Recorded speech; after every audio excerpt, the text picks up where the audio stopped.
नमस्कार दोस्तों, जैसी टेक में आप सबका हार्दिक स्वागत है। मुझे मालूम है बहुत दिनों बाद, मतलब कई हफ्तों क्या कई महीनों के बाद मैं मिड कैप निफ्टी की जो एक्सपायरी है उस पर आज इतना विस्तार पूर्वक, जितना आज करूंगा इतना विस्तार पूर्वक मुझे नहीं लगता कि पहले मैंने कई महीनों से की होगी। विस्तार पूर्वक चर्चा इसलिए भी करनी ज़रूरी है क्योंकि निफ्टी मिड कैप में पैसा लोगों को बनता है। और हाँ, क्योंकि यहाँ पर टिकट साइज़ थोड़ा ज़्यादा बड़ा होता है तो इसलिए पूरा महीना तो लोग इसमें ज़्यादा वॉल्यूम्स नहीं करते, वॉल्यूम्स नहीं होते। लेकिन लास्ट जो वीक होता है, लास्ट का एक हफ्ता है, वहाँ पर मिड कैप निफ्टी में, इवन फिन निफ्टी में भी कहीं ना कहीं जो है वॉल्यूम्स होते हुए दिखाई पड़ रहे हैं।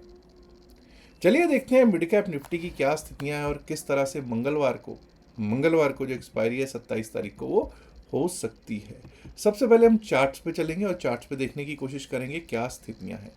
अगर आप देखेंगे तो 1 डे का चार्ट लगा हुआ है, डेली टाइम फ्रेम का चार्ट मैंने आपके सामने लगा रखा है। डेली चार्ट पर हमको क्या दिख रहा है, एक डायरेक्शन जो दिख रही है वो आपके सामने है।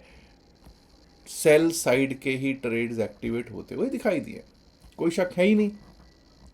देखिए, मैंने कुछ दिन पहले भी, अगर आपको याद हो, तब भी मैंने कहा था कि भाई अगर 50, 100, 200 डेमा के नीचे चला जाए तो दिक्कत ही दिक्कत होती है। अब यहाँ पर क्या है, 50 डेमा टूट चुका है, 100 डेमा टूट चुका है, इवन 200 डेमा भी।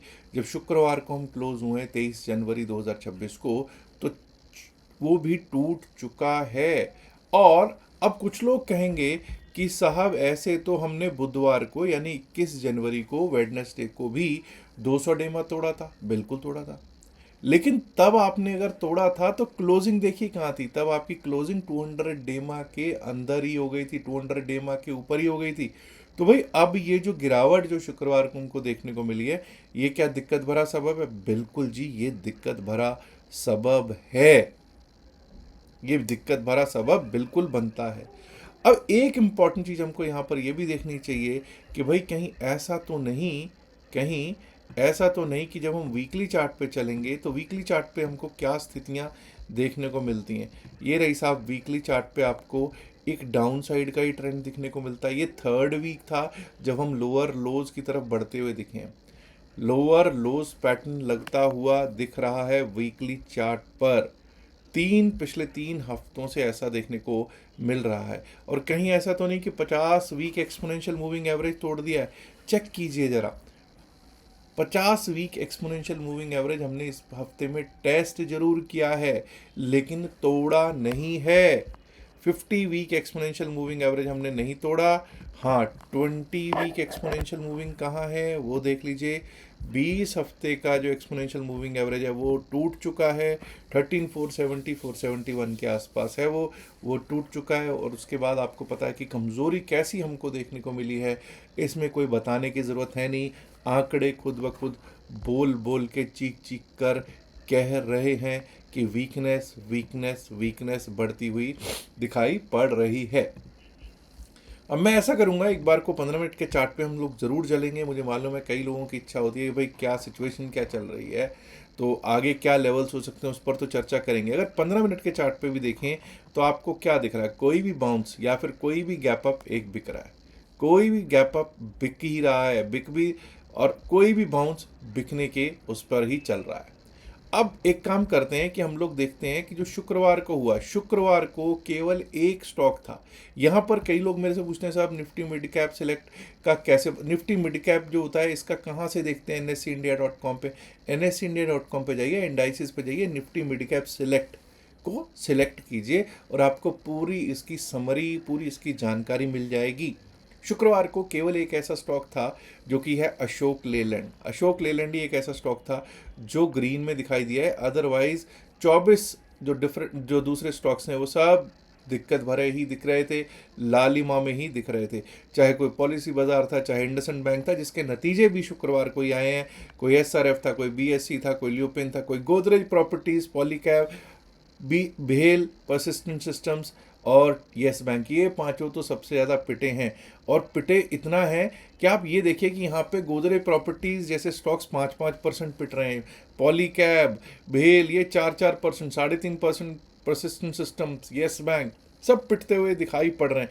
इवन अगर आप देखोगे तो मोटा मोटा अगर आप देखोगे तो 25 में से 25 में से मुझे लगता है कि लगभग 21 स्टॉक्स, 21 स्टॉक्स ऐसे हैं, 21 स्टॉक्स ऐसे थे, 21 स्टॉक्स ऐसे हैं, 20 स्टॉक्स से ज़्यादा ही ऐसे हैं, ये समझ जाइए, जो 1% से ज़्यादा टूट रहे थे। तो भाई इस इंडेक्स का टूटना तो बनता ही था। और अब आप ये देखिए कि इंडेक्स मूवर्स डाउनवर्ड्स, सबसे बड़े वेटेज वाले जो है ना, कोई परसिस्टेंट सिस्टम्स, कोई क्यूमेंस, कोई कोफोर्ज, ये अच्छा खासा वेटेज है इनका। इनका मिड कैप निफ्टी में अच्छा खासा वेटेज है, ये पिट रहे थे। सजलोन पॉली कैप भी पिट रहा था। इंडेक्स मूवर अपवर्ड्स तो जब एक ही ग्रीन में था, तो भाई अशोक लेलैंड ही वो ग्रीनरी दिखाता हुआ दिख रहा है। अब दोस्तों जरा हम लोग एक बार को चलते हैं, ऑप्शन चेन क्या कहती है। इंपॉर्टेंट है, बिल्कुल साहब, इंपॉर्टेंट क्यों ना हो, क्योंकि एक्सपायरी है 13,066, 13,066 पर क्लोजिंग। अगर 13,066 पर क्लोजिंग है तो मैं ऐसा करता हूँ, 13,100 का लेवल ले लेते हैं, 13,100 का लेवल ले लेते हैं और अंडरस्टैंड करने की कोशिश करेंगे कि 13,100 का लेवल क्या कहता है। क्या कोई मंगलवार को मूवमेंट आने वाली है? पहली बात तो आपको पता है कि अगर मंगलवार की मैं बात करूं, शुक्रवार से, तो 4 रात और 3 दिन, 4 नाइट्स एंड 3 डेज, जो होल्ड करके गए होंगे, कोई कॉल बाय करके गया होगा, कोई पुट बाय करके गया होगा, बस उनको तो 4 रात 3 दिन कैसे नींद आएगी मुझे नहीं मालूम। लेकिन जो सेल करके गए हैं, क्या वो आनंद में हैं? आइए देखने की कोशिश करते हैं। और क्या मूवमेंट आने के चांसेस हैं? आइए कोशिश करते हैं देखने की। अंडरस्टैंड कीजिए कि 13,161 रुपीज़ का कॉल सेल करके गया है। अगर मैं बात कर रहा हूँ स्ट्रैडल की ही, तो पुट भी देखेंगे तो 90 रुपीज़ की पुट सेल करके गया। तो मोटा मोटा 151 पॉइंट, 151 पॉइंट्स का स्ट्रैडल, जिसने भी ये सेल किया है 151 पॉइंट्स का स्ट्रैडल सेल करके गए होंगे। अब 151 पॉइंट तो भाई बहुत बड़ा स्ट्रैडल है, नो डाउट अबाउट इट।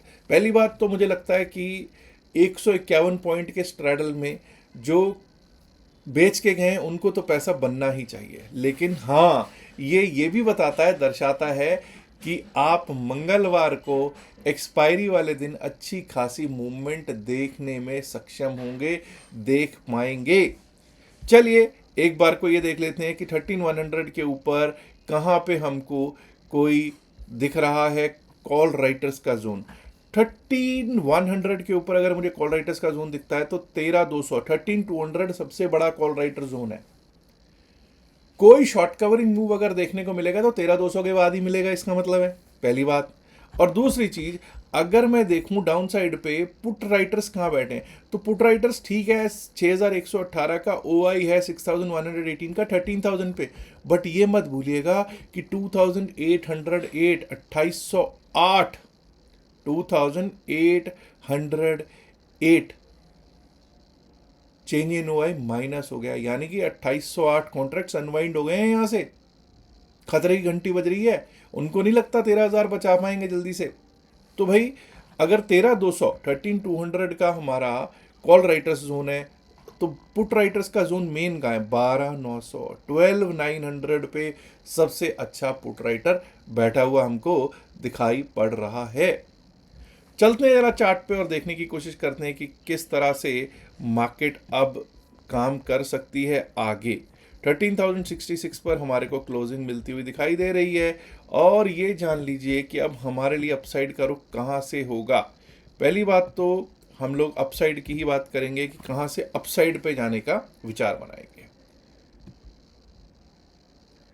13,120, 13,120, 13,120 के ऊपर अगर हम चलना शुरू करते हैं, टिकना स्टार्ट करते हैं, नाउ अंडरस्टैंड, टिकना स्टार्ट करते हैं, मैंने बोला 13,120 के ऊपर अगर हम चलना स्टार्ट करेंगे तो पहला जोन जो हमारे को, पहला जो लेवल दिखने को मिल सकता है वो मिल सकता है 13,158, 13,157, 158। और अगर 13,158 पार हो गया तो हमारा लेवल आ सकता है एक बार को 13,200, एग्जैक्टली वो जोन, वो लेवल जहां पे सबसे बड़ा कॉल राइटर बैठा हुआ है। इसके ऊपर अगर निकले, 13,200 के ऊपर अगर हम टिकने लग जाए, निकलने लग गए, तो ये समझ जाना 13,258, 13,258, 13,258 का लेवल। और 13,258 ही नहीं, फिर तो ये समझ जाइए 13,300, 13,310 के आसपास, 13,300, 310 के आसपास का जोन भी हमको टेस्ट करते हुए मिल सकता है, इफ एवरीथिंग गोज वेल। अब डाउन साइड पर भी बात करनी जरूरी है। 13,066 पर हमारी क्लोजिंग, बिल्कुल साहब ठीक है जी। लेकिन 13,044 का हमारा लो है, ये मत भूलिए। 13,044 का हमारा लो है, 13,044। 13,044 के नीचे अगर जाना शुरू करेंगे तो भाई वहां से क्लियर है, डाउन साइड का सिग्नल मिल सकता है, बिल्कुल। अब 13,000 पे मैंने आपको क्या बताया, पुट राइटर है, बिल्कुल है, लेकिन प्रॉब्लम क्या है वहां पे मुझे लग रहा है 2800 2800 के आसपास, ये से भी ऊपर ही लगभग ऑलरेडी अनवाइंड करके जा चुके हैं शुक्रवार वाले दिन। तो भाई अगर ये 13,044 टूटता है तो एक बार को हम 13,000 को टेस्ट करने के लिए जा सकते हैं। हमारा निफ्टी मिड कैप 13,000 को टेस्ट करने के लिए जा सकता है। और अगर 13,000 टूट गया तो क्या लेवल्स हैं, आप देख लीजिए कितना पीछे जाना पड़ रहा है। अगर 13,000 टूटता है तो मैं ऑलरेडी अक्टूबर 2025 के लेवल्स के आसपास पहुंच जाऊंगा। तो अगर ये टूटा, 13,000 टूटा, तो हमारा लेवल जो आ सकता है वो आ सकता है ये, दैट इज 12,961, 12,961। और अगर 12,961 भी टूट गया तो दोस्तों हमको एक बार को ये लेवल आता हुआ दिख जाए तो कोई बड़ी बात नहीं होगी, दैट इज 12,924.25, 12,925 का लेवल, 12,924, 12,925 का लेवल भी आता हुआ दिख सकता है। ध्यान रहे 12,900 पे सबसे अच्छी पुट राइटिंग है, तो 12,893, 12,900 ये एक अच्छे सपोर्ट्स हो सकते हैं।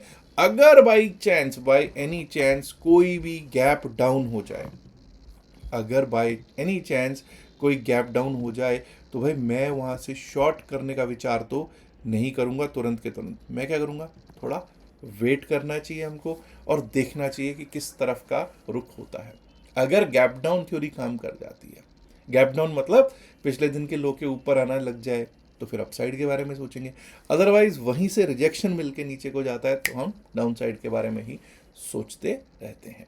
मार्केट इस समय सेल ऑन बाउंस है, लेकिन ये भूलना नहीं चाहिए कि 200 डेमा भी तोड़ चुका है निफ्टी मिड कैप। तो यहां से जब तक बाउंस ना आए तब तक सेल करने का कोई शायद तुक नहीं बनता, कोई हल नहीं है वो। कोई बाउंस आए तभी हम सोचेंगे कि वहां से कुछ करने का, लेकिन लेवल टू लेवल काम करना ही बेहतर रहता है। और हाँ, यहाँ ये बता दूं कि जो भी बातचीत इस वीडियो में की गई है वो सिर्फ एकेडमिक पर्पसेस से की गई है। इसके बाद एक अनाउंसमेंट भी करनी है, वो भी सुन लीजिएगा। यहाँ पर जो भी बातचीत है वो सिर्फ एकेडमिक पर्पसेस से की गई है, इसका बाय सेल की सलाह से कोई लेना देना नहीं है। बाय सेल की सलाह के लिए आप अपने फाइनेंशियल एडवाइजर से बात कीजिएगा। एक आपको पट्टी दिखाई दे रही होगी ऊपर, Mumbai seminar on crypto currency, 7 फरवरी 2026, 7 फरवरी 2026 को मुंबई में, थाने मुंबई में सेमिनार कर रहे हैं। अगर आपको उसमें ज्वाइन करना है तो आपको नंबर दिया गया है, क्रिप्टो सेंड व्हाट्सएप कर लीजिएगा, क्रिप्टो टू 9560618465। हाँ, इसमें सिर्फ उन्हीं को इनविटेशन है, फ्री है, बिल्कुल सेशन फ्री है, लेकिन सिर्फ उन्हीं के लिए इनविटेशन है जिनका हमारे लिंक से अकाउंट होगा। और स्क्रीनशॉट डाल दीजिएगा फर्स्ट ट्रेड का, अगर अभी तक नहीं है तो अभी भी खुलवा सकते हैं। Description of the video, pin message of the video में आपको लिंक दे रखा है। चलिए दोस्तों, अब मुझे दीजिए इजाजत। उम्मीद करता हूँ कि आप ऑलरेडी इस वीडियो को लाइक कर चुके होंगे, नहीं किया तो मेरी इल्तजा है कि लाइक कीजिएगा, शेयर कीजिएगा इस वीडियो को अपने दोस्तों के साथ ज़्यादा से ज़्यादा संख्या में। एंड माय डियर फ्रेंड्स, अगर आपने अभी तक जसीरेक चैनल को सब्सक्राइब नहीं किया, देर किस बात की, सब्सक्राइब करना तो बनता ना दोस्तों। शुक्रिया, नमस्कार, धन्यवाद and good luck. Have a great weekend. Good luck for Tuesday, bye bye.